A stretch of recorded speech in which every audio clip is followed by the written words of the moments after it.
Hi అండి. మీకు ఒక షార్ట్ చేశాను కదా, దోసకాయ పాలు వచ్చిందని. దాన్ని ఇప్పుడు ఈరోజు కోసేసాము. దోసకాయ పప్పు చేద్దాం. ఎలా ఉంటుందో టేస్ట్ చేద్దాం. చూడండి, చెక్కాను కదా. ఇప్పుడు ఇది అసలు ఎలా ఉందో, చేదుగా ఉందో తీయగా ఉందో చూద్దామండి. కొంచెం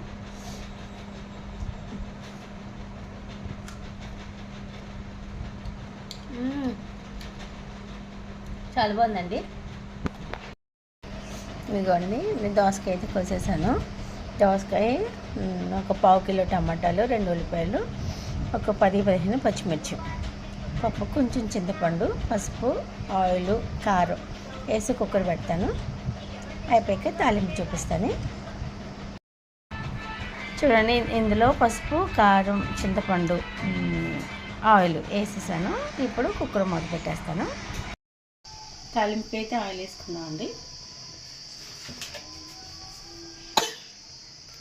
వెల్లుల్లిపాయలు అయితే వేస్తున్నాను.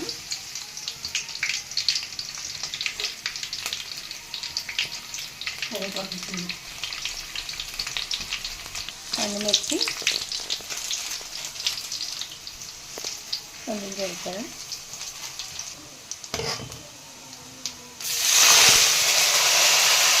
తీసే తాలింపు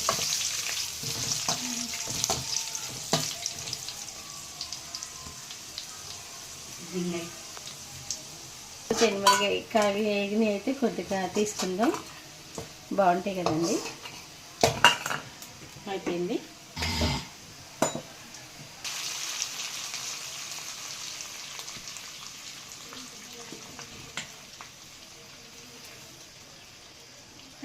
తాలింపు.